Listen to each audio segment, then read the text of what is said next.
સાબરમતી નદી હાલ ફરી એકવાર થઈ બે કાંઠે।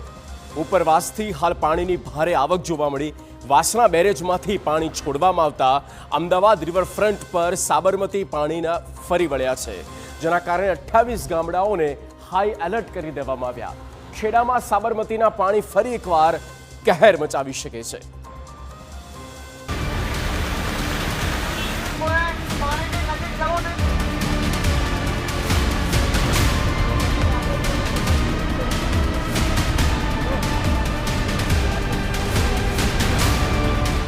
સાબરમતી નદી થઈ તોફાની।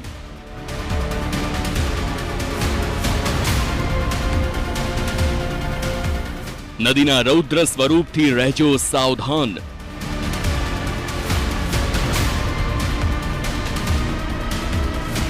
પાણીની થઈ રહી છે ભરપૂર આવક। 28 ગામડાઓને કરાયા છે એલર્ટ।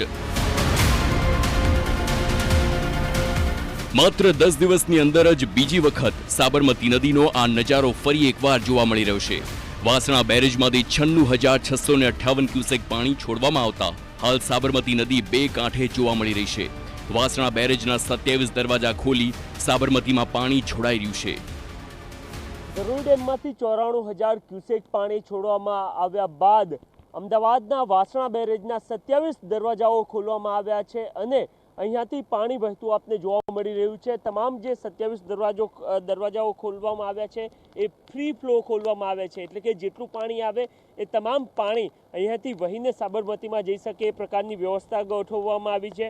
સુભાષ બ્રિજ પાસેના સાબરમતી નદીના પાણીનું સ્તર ગેજ લેવલ 44 મીટર કરતાં પણ વધુની સ્થિતિએ જોવા મળી રહ્યું છે, જ્યારે સંત સરોવરમાંથી 76,000 ક્યુસેક પાણી છોડવામાં આવી રહ્યું છે અને એના જ કારણે સાબરમતી નદી જે વાસણા બેરેજ છે એની આગળની બાજુ બંને કાંઠે પણ વહેતી જોવા મળી રહી છે અને આ જ બાબતને ધ્યાનમાં રાખીને અમદાવાદ શહેર, ગ્રામ્ય અને એ સિવાય ખેડા અને આણંદ જિલ્લામાં એલર્ટની સ્થિતિ આપવામાં આવી છે। નદી આસપાસના ગામોને પણ એલર્ટ કરવામાં આવ્યા છે। મહત્વની વાત એ છે કે છેલ્લા કેટલાક દિવસથી સાબરમતીનો જે કેચમેન્ટ એરિયા છે એ તમામ જગ્યાઓ પર ભારે વરસાદ વરસતો જોવા મળી રહ્યો છે। આ સિવાય હવામાન વિભાગ દ્વારા જે આગાહી આપવામાં આવી છે એમાં પણ મધ્ય ગુજરાત અને ઉત્તર ગુજરાતનો જે વિસ્તાર છે ત્યાં કેટલાક જિલ્લાઓમાં રેડ એલર્ટ તેમજ કેટલાકમાં યલો એલર્ટ પણ આપવામાં આવ્યું છે। ત્યારે સાબરમતી નદીનું જે રૂલ લેવલ અહીંયા વાસણા બેરેજ છે એ 125 ફૂટે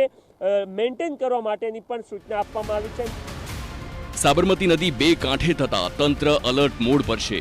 હાલ ચિંતાજનક સ્થિતિ ન હોવાનો સ્થાનિક કલેક્ટરનો દાવો છે। સતર્કતાના ભાગરૂપે ધોળકાના 7 સહિત જિલ્લાના 28 ગામોમાં એલર્ટ કરવામાં આવ્યા છે। અમદાવાદના પાલડી, ક્યાસપુર, એલિસ બ્રિજ સહિતના કાંઠા વિસ્તારો એલર્ટ પર છે। દરેક અધિકારીને હેડક્વાર્ટરમાં રહેવા સૂચના આપી દેવામાં આવી। હાલ અમદાવાદમાં રિવરફ્રન્ટ પર સાબરમતી નદીના પાણી ફરી વળ્યા। લોકોને નદીથી દૂર રહેવા ચેતવણી પણ આપવામાં આવી રહી છે। સાબરમતી નદીમાં હેવી ઇનફ્લોના કારણે અમદાવાદ પાસેનો જે રિવરફ્રન્ટ છે એ પાણીમાં ગરકાવ થઈ ગયેલો જોવા મળી રહ્યો છે। આપ જોઈ રહ્યા છો કે શાહીબાગ ખાતે જે રિવરફ્રન્ટનો વોકવે છે એ પાણીમાં સંપૂર્ણ ડૂબી ગયેલો આપ જોઈ રહ્યા છો। સામાન્ય સંજોગોમાં આ જે રિવરફ્રન્ટ અને એનો જે વોકવે છે ત્યાંથી લોકો ચાલતા પસાર થતા હોય છે। ઇવનિંગ વોક અને મોર્નિંગ વોક માટે લોકો અહીંયાથી પસાર થતા આપને જોવા મળતા હોય છે, પરંતુ અત્યારે હાલ આપને દ્રશ્યોમાં જોવા મળી રહ્યું છે કે કેવી રીતના સમગ્ર વોકવે છે એ પાણીમાં ગરકાવ થઈ ચૂક્યો છે અને સતત પાણીનો જે આવરો આપને અહીંયા વધતો જોવા મળી રહ્યો છે। આ પ્રથમવાર નથી કે જ્યારે આ પ્રકારની સ્થિતિનું નિર્માણ થયું હોય। આ અગાઉ 2017માં પણ આ પ્રકારની સ્થિતિ થઈ હતી। આ વર્ષે જ લગભગ 10 થી 15 દિવસ પહેલાં પણ આ જ પ્રકારે રિવરફ્રન્ટ પાણીમાં ગરકાવ થઈ ગયેલો આપણે જોયો હતો અને ફરી એકવાર અત્યારે હાલ જે ઉપરવાસમાંથી ભારે વરસાદ અને ત્યારબાદ પાણી છોડવામાં આવી રહ્યું છે એના જ કારણે ખૂબ મોટા પ્રમાણમાં પાણી રિવરફ્રન્ટ અને સમગ્ર સાબરમતીમાં જોવા મળી રહ્યું છે। આપ આ દ્રશ્યોમાં સ્પષ્ટ જોઈ રહ્યા છો કે કેવી રીતના સમગ્ર રિવરફ્રન્ટ પાણીમાં ગરકાવ છે। જરૂરથી તંત્ર દ્વારા એલર્ટ પણ કરવામાં આવ્યું છે અને લોકોને પણ સાવધ કરવામાં આવ્યા છે। સાબરમતી નદીમાં પાણી આવી જતા બુલેટ ટ્રેનની કામગીરી અટકી ગઈ છે।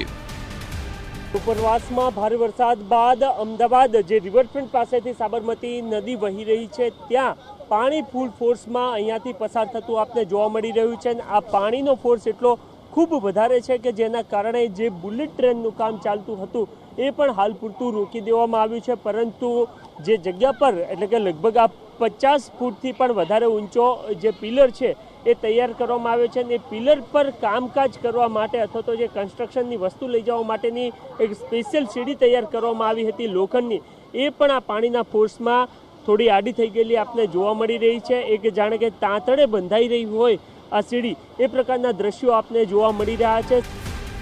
થોડા જ વરસાદમાં અમદાવાદ પાણી પાણી.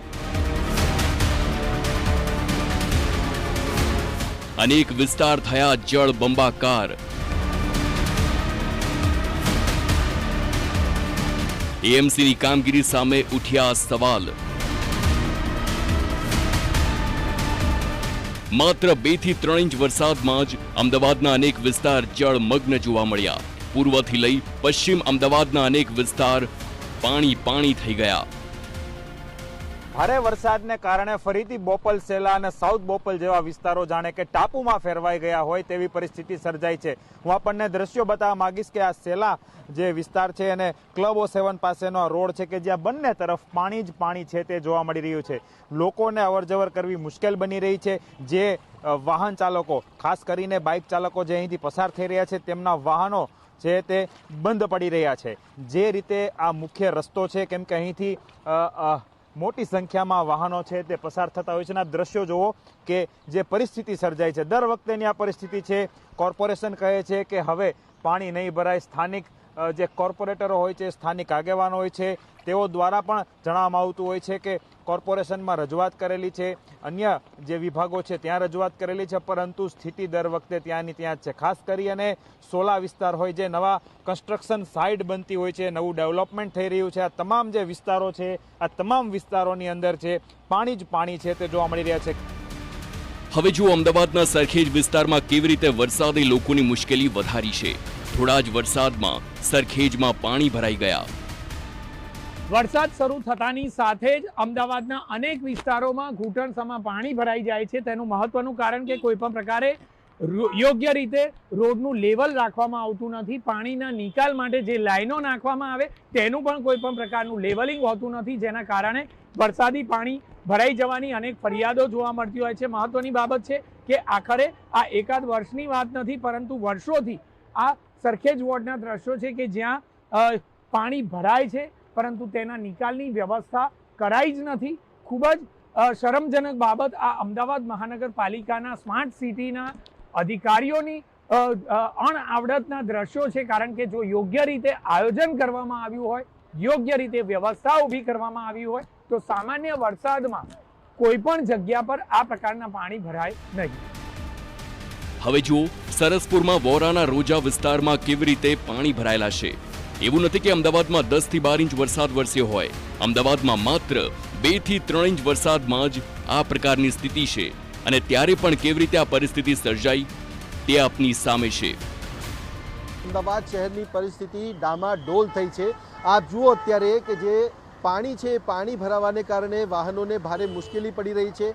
જો કે સારી બાબત અહીંયા એ છે કે ટ્રાફિક પોલીસના જવાનો જે છે એ અહીંયા ઉપસ્થિત છે અને ટ્રાફિકનું નિયમન કરાવી રહ્યા છે. સાથે જ સાથે સૌથી મોટી વાત અહીંયા એ છે કે એમ્બ્યુલન્સ જે અહીંયાથી પસાર થઈ રહી છે, એમ્બ્યુલન્સીસને ભારે તકલીફ પડી રહી છે, ભારે મુશ્કેલી પડી રહી છે. કારણ કે આ પ્રકારના પાણી ભરાયા હોય તો એમાં ટ્રાફિક સ્લો પણ થઈ જાય છે, એટલે ઇમરજન્સીમાં ક્યાંય પહોંચવું હોય ત્યારે એ પણ મોટો પડકાર થઈ જાય છે. આ 4 રસ્તા જે વોરાના રોજાના 4 રસ્તા છે, ત્યાં ચારે તરફ તમે જોશો તો પાણી જ પાણી છે. આ તરફથી આવતા વાહનો પણ તમે જોઈ રહ્યા છો કે એમાં પણ પાણી છે અને વાહનો બંધ પડી જવાની પરિસ્થિતિ અહીંયા ઊભી થાય છે. અને અહીંયાથી આપ જોશો તો રખિયાલ તરફ જવાનો આ રસ્તો છે અને ત્યાં પણ આ વચ્ચે જે ઓટો રિક્ષા છે એ બંધ પડી છે અને વાહનોને દોરવાની પરિસ્થિતિ સામે આવે છે. આપ ઓટો રિક્ષા સામેથી લઈને આવતા જે રિક્ષા ચાલક છે એમને પણ જોઈ શકો છો. ત્યારે આ પરિસ્થિતિ આ વિસ્તારની છે. અહીંયાથી પણ વાહનોને દોરીને આવવું પડે એવી પ્રકારની સ્થિતિ છે. આ વોરાના રોજા તરફ જવાનો માર્ગ છે, જ્યાંથી કોઈને બહાર આવવું હોય કે જવું હોય તો વાહનો અંદર જતા નથી. ફક્ત અને ફક્ત લોકોને બહાર ચાલીને આવવું પડે એ પ્રકારની પરિસ્થિતિ છે. અમદાવાદમાં એક તરફ સાબરમતી નદી બેફામ થઈ છે તો બીજી તરફ મેઘરાજા સટાસટી બોલાવી રહ્યા છે અને હજુ પણ આગામી 24 કલાક ધોધમારની આગાહી છે. જેથી વરસાદી કહેર